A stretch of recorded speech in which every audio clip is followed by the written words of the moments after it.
Hello, everyone. Dr. Chris Martinson here back with you. And as you know, I like to talk about a lot of different subjects and connect them. That's what I am. I'm a teacher, I'm an educator, I'm a dot connector, and hopefully I leave you with insights that you can use to become more resilient and secure a better future for yourself. So today I want to talk to you about, again, where we're going economically, because I believe that the economy is going to harm far more people than COVID, even our COVID responses, as draconian and as awful as they were.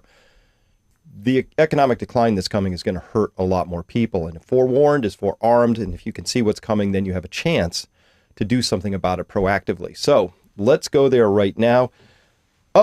There goes the economy. Here's my thesis. Let's talk about it. First up, I'm going to repeat this. Energy is the economy, particularly oil. You can see here on this chart that we have GDP on the y-axis heading up, and across the x is oil consumption. This is across many years. It starts in 1975 on the left. This data goes through 2021, courtesy of the awesome data found at the BP Statistical Review. I hope they keep putting that out because it's an amazing piece of data for us to work with.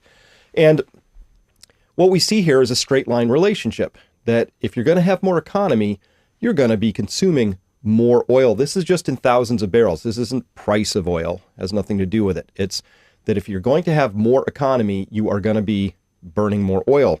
Another way to look at this is looking at electricity per capita. How many people you have in your country, your population, divided by, on the x-axis over there, your GDP, again, per capita.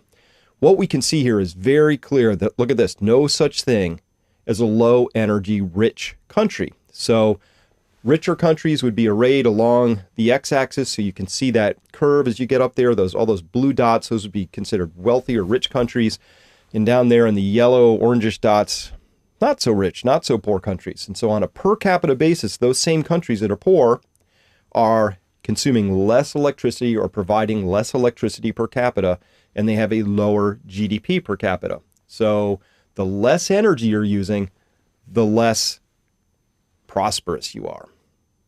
It's a very simple relationship. So we ought to be keeping our eyes on energy, energy, energy. This is a very critical subject. And of course, the West, by which I mean Europe, US, Canada, Australia, New Zealand, are busy telling themselves fantasies about how they're going to get this outcome by some means that they haven't yet fully defined yet. But Germany is at the head of that. They had their Energy Wende program, big investments over many years in wind and solar.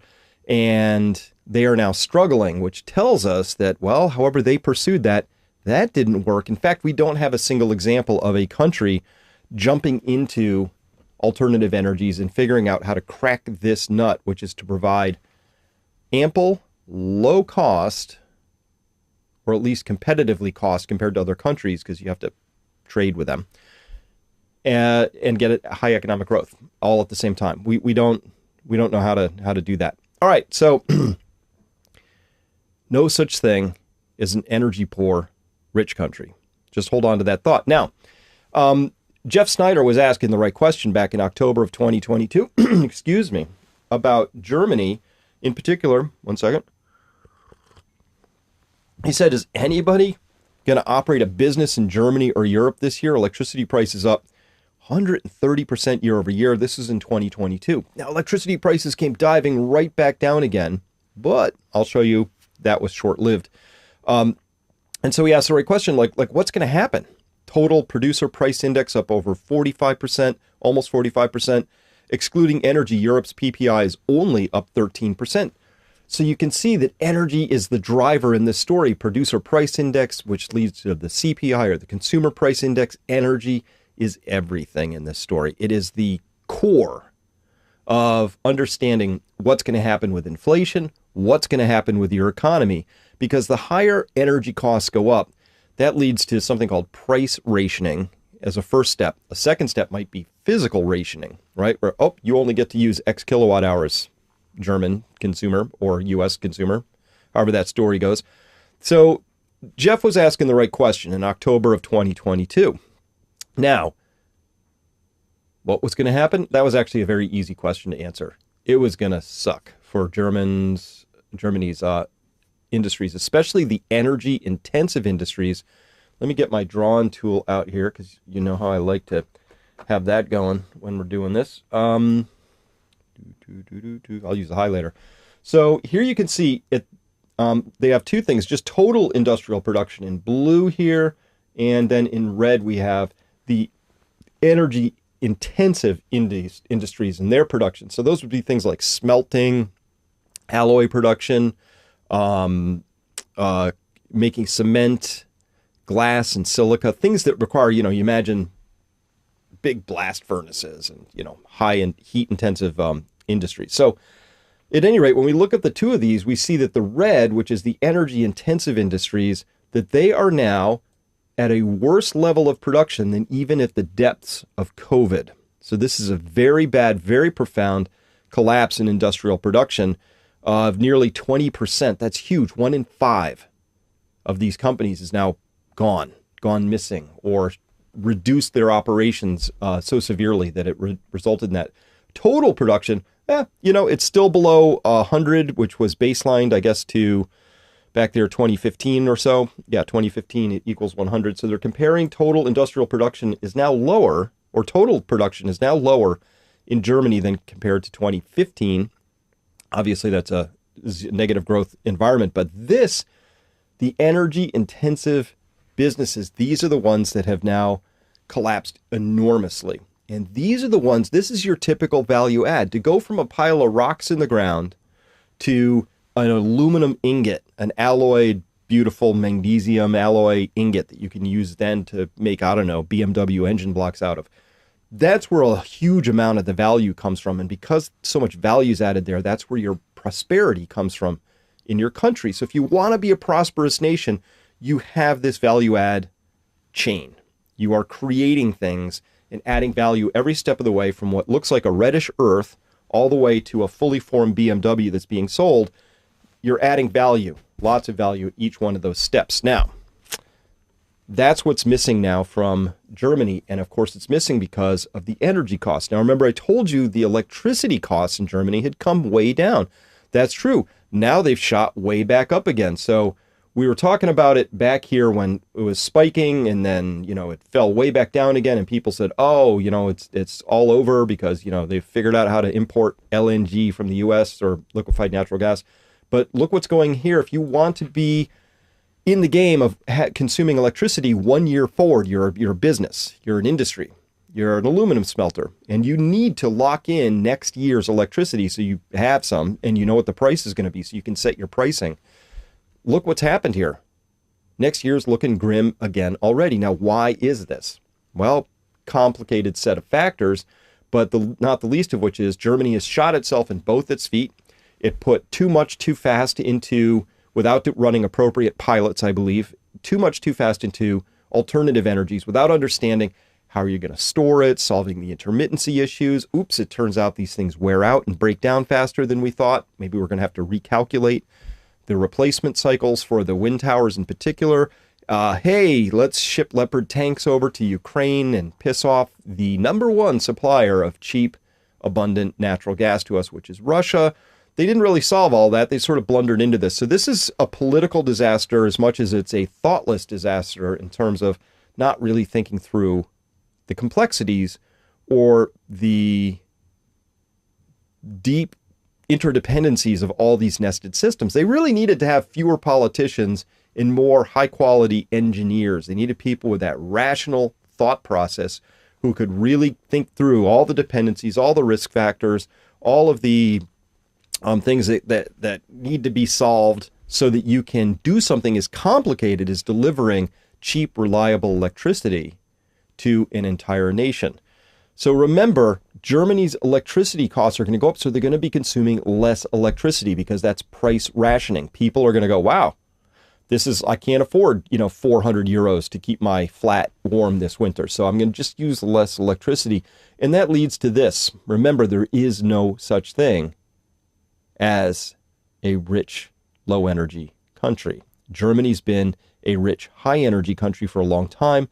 Due to a conflagration of errors, it's about to become a lower-energy country, but it's going to try and pretend as if it can be and remain a rich country, even though it's consuming a lot less electricity because price rationing is coming.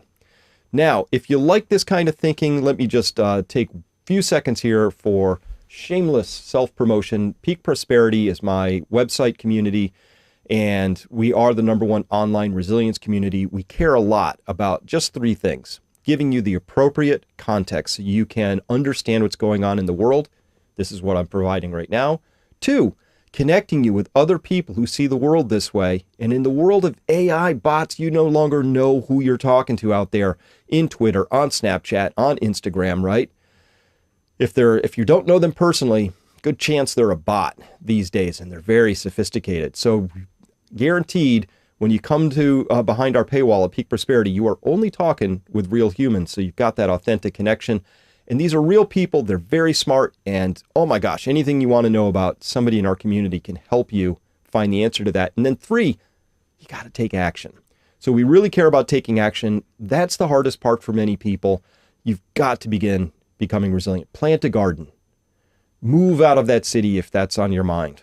Begin storing up some food. Figure out new skills. Work on your emotional capital, because there's going to be turbulent times. Are you ready mentally, spiritually, for what's coming? And one way that we also address that at Peak Prosperity is we hold every year, just once a year, here at Evie and Mice Farm, this thing we call Honey Badger Gathering, because this is Honey Badger Farms here. And you could come and join around 300 of your best friends, or people you don't know, but they will be your best friends, and get a rejuvenating, nourishing reconnection with other people, and learn some awesome skills directly, and spend some time in a beautiful spot. All right, back to the story. Europe loses, look at this, loses another smelter as energy crisis leaves deep scars. So an aluminum producer, Spira, shut down their German plant this year, and output of European aluminum has fallen by half during the crisis. This is Europe hemorrhaging its prosperity. This is going to leave an impact. They say, leave us deep scars. You betcha. Some of these we're going to discover when we get over the tip of the peak oil story. We're going to find out that many of these things, once they shutter, they're gone forever. Now, if you've ever driven around and you've been in the United States, you can see an old coal town where the coal mine shut down, or an old mill town where 150 years ago, the town or city's main mill, which might have been, a wool mill or some kind of a linen mill or something, when those prime industries, the prime sources of prosperity shut down, those leave deep scars. You can still see those towns and cities have not recovered. When your main source of prosperity goes away, well, so do your best people. They wander off, and there's just this inability to sort of pick up and go. It takes hundreds of years to recover from a deep insult. Like the Dark Ages, the Romans collapsed, left. It took 400 years for Europe to get off of its, out of the rut it was in, and figure out how to begin moving forward in a very constructive way. It's just how this works. So we're busy stumbling into a very profound energy crisis that's going to destroy prosperity. And that is going to have all kinds of downstream impacts. Now, here's just to drive home this point. Mark Nelson was writing here just a few days, this was earlier in July of 2023, he said, "Hey, I'm on my way to Leipzig, and it's going to be a scorcher here in central Germany. I'm riding a fast electric train," which is awesome. Where's the power coming from? Not the local wind turbines. They're motionless. And he has a picture there of just, if you watch the video, they're just parked. Mystery solved. 13 minutes later, as we pass one of Germany's lignite burning plants. Lignite is the lowest form of coal. It's called brown coal. When you finish burning it, you have a whole bunch of like sand and dirt mixed in. It does burn, but it does not give you a lot of BTUs per ton. You have to work really hard to get your net energy out of lignite that you don't have to out of a higher quality thing like natural gas, nuclear, things like that, both of which Germany has, again, these are political wounds, not engineering wounds. They shut down all of their nuclear plants, and they've cut themselves off from Russia's natural gas, and the result is they're burning lignite, but they put all this money into these wind towers over here. What happened? Well, this is a chart of wind power output Europe-wide across all of their wind. And here we can see this is in all this is how many hundreds of gigawatts here on the left. So there's 255 gigawatts of installed capacity for wind turbines. They should be pumping out 255 gigawatts on a good day. But here we can see at that time that that gentleman wrote his thing about the wind towers being stuck in Germany across all of Europe. The wind turbines were only producing 15 gigawatts. They could produce 255 theoretically, but they were only actually producing 15. So what do? How do you make up this difference? You have to make up this difference because you can't just run without electricity. Whole societies collapse without electricity. You can't just turn off electricity to industries that are running continuous 24/7 processes, right? Without breaking those processes and possibly those plants. So what do? Well, you fire up the lignite plants, and that's exactly what we're seeing here. And that's because the other options have been taken out. These are self-inflicted wounds. This is why I'm sending out this alert, this warning, saying, hey, we're going to have a really rough ride going forward. This is the proverbial elephant that has been shot and is wounded mortally, but is still walking. It's what it looks like to me. Now, here we can see the German Minister of and Chambers of Commerce said here, let's see, head of the association, Peter Adrian, says the unification of the German Chambers of Commerce and Industry indicates serious instability in the German economy and does not see signs of an economic recovery in the country. Germany's in a recession. We are one of the few countries in Europe where economic indicators have again fallen below pre-pandemic levels. I showed you that chart. This is a wake-up call. So that's Peter Adrian, head of the association, and German businesses trying to ignore the connection between the economic recession and the support of Kiev with weapons. So he's speaking now to the idea that it's the cutting themselves off from Russian gas was not maybe one of the smartest things they've done from an economic standpoint. And it absolutely isn't one of the smartest things they could do. It's a bad deal. And it's a particularly bad deal because this is like a 1-2 punch for the German businesses. Yeah, you need your energy. So, as I wrote in the title, it's almost as if high energy costs equals lower energy use equals a lower economy. These are the dots I'm connecting for you because few people see them. I don't know why we talk about the economy as if it's this magic thing and all it needs is just the right level of bureaucratic tinkering to get it right. And they ignore completely that no, all of that's actually fiddling at the edge of the story. The center of the story always is how much energy are you consuming and at what price? Doesn't get any simpler than that. So that's why I like to simplify these things. Now, but that was just punch one is getting very high electricity costs. Punch zero in this story or two, I don't know where we place it, is this. This is European Central Bank interest rates. You see them plummeting. Way back there in 2008 is a consequence. Way back here. This is 2008 and 9. That's because of the great financial crisis. And then, they tried to normalize for a tiny bit.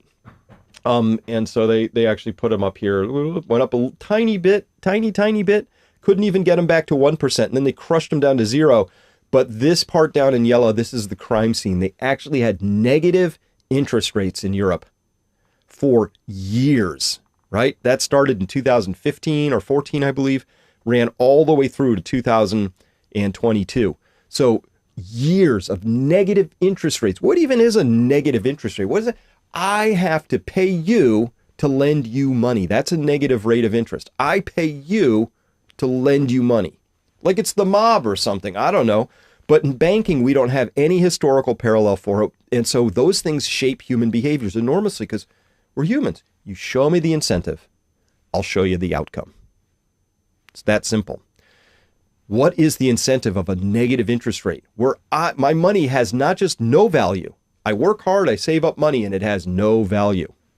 It has less than no value. I work and save money, and it has negative value. It's a very difficult concept because it's a stupid concept, right? But that's what the ECB gave. So first, they put the rug out, and everybody has to walk on that rug because there's no way of escaping the European Central Bank when you're in Europe, right? Negative interest rates. And so that led to a lot of behaviors. It certainly drove a lot of very speculative environments. It's you make some stupid decisions when money has a negative value. You invest in things that really would never be invested at a 0% rate, but let alone what happens when you then pull the rug. Whoosh, that is quite the rug pull right there.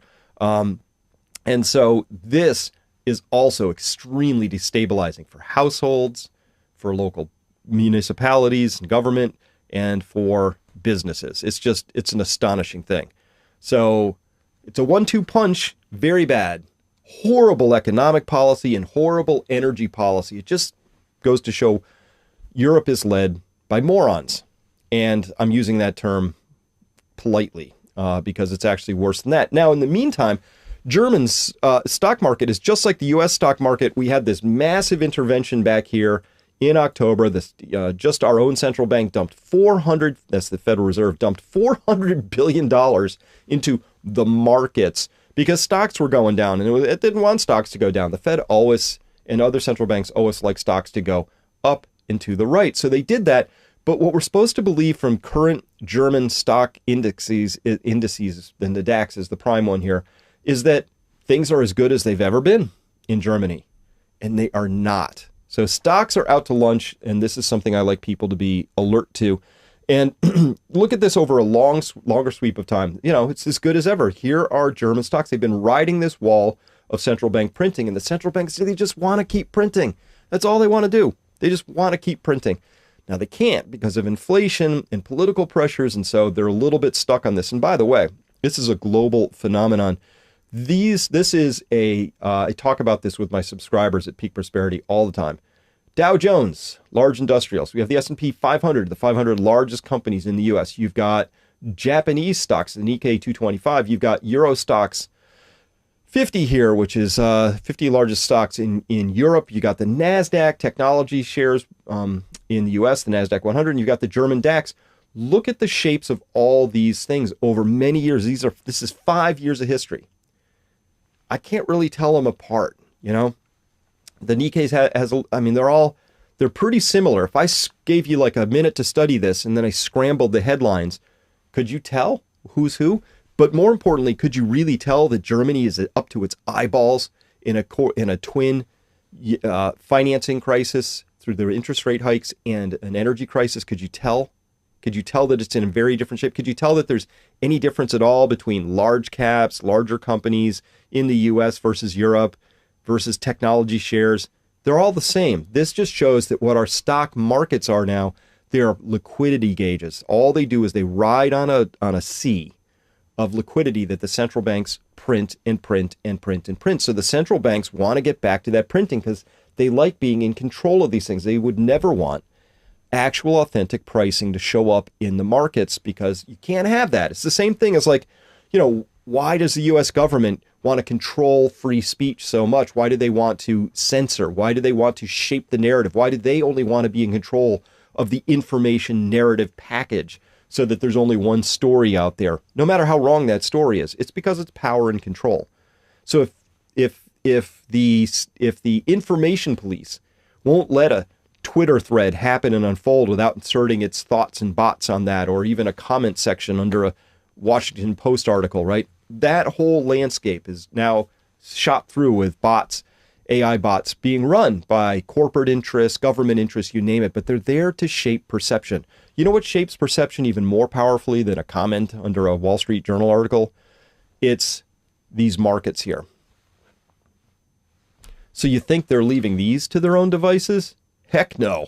These are controlled devices here to shape perception and enrich insiders. So if you think Nancy Pelosi was just a great trader, and that's how she got her tens and hundreds of millions of dollars, there's a lot of inside information flow going on. So this is just part of the matrix. This is part of how Team Elite keeps everybody complacent. Hey, look, stocks are going up. Your life is good. Even though people are having their own experience of not being able to afford food or rent or other things like that. This is what it is. And by the way, that's on a 5-year chunk. These are those same markets after the U.S. Consumer Price Index reading came out last week. This is futures on Tuesday night of July 11th, 2023. And again, I can't tell any difference. So for some reason, whether you were a Euro stocks, German stocks more particularly, your a large cap, a small cap, this is small caps here in Russell 2000, or you're a technology share, it didn't matter. The inflation reading, which is bogus, by the way, whole separate story there, drives all this market behavior. Bizarre. And it doesn't make sense. Now, remember, in conclusion here, there are no energy poor rich countries. They just don't exist. No such thing as a low energy rich country. And we're seeing this play out in Germany already, right? And yet, despite that, we're not seeing any real changes in how the equity markets are busy interpreting that. But I can tell you what's coming: immiseration for the people of Germany and other places that are going to struggle with low energy availability in the future. And by the way, that's what part 2 of this for my subscribers is about. I'm going to take you through all the rest of the data to show how the next months and years are going to be really, really difficult because primarily of where we are in the oil story right now. Big story, really, really important. And also I think it's going to shape Federal Reserve behavior. And that's why I'm calling part 2 about here's why it's the economic calm before the storm. My thoughts on why much higher inflation is actually coming. And this is inflation the Fed can't do anything about. So that's what I'm going to talk about. That's what I do in the world. I'm a dot connector, but the most important part about Peak Prosperity, of course, is the assembled people there. Collectively, we have an amazing crew of people. I'd love to have you there. Come and join us there, or check out our members page here at YouTube if you're more comfortable here on YouTube. If that's where you're watching this, we have an option there as well. But whatever you do, please get the appropriate context. Surround yourself with people who understand this stuff so you don't have to fight through a wall of ignorance, right? Willful or otherwise. And then take action. Please plant a garden, safeguard your money, make sure that your wealth, and you understand what wealth is, that it is appropriately arrayed against this potential future that we see coming here. And I hope you the best outcomes in all of this. Please be safe, be healthy, be prosperous. And most of all, don't let the bastards get you down. All right. Thanks, everyone. It's been great being with you. Hope to see you over at Peak Prosperity. Bye-bye.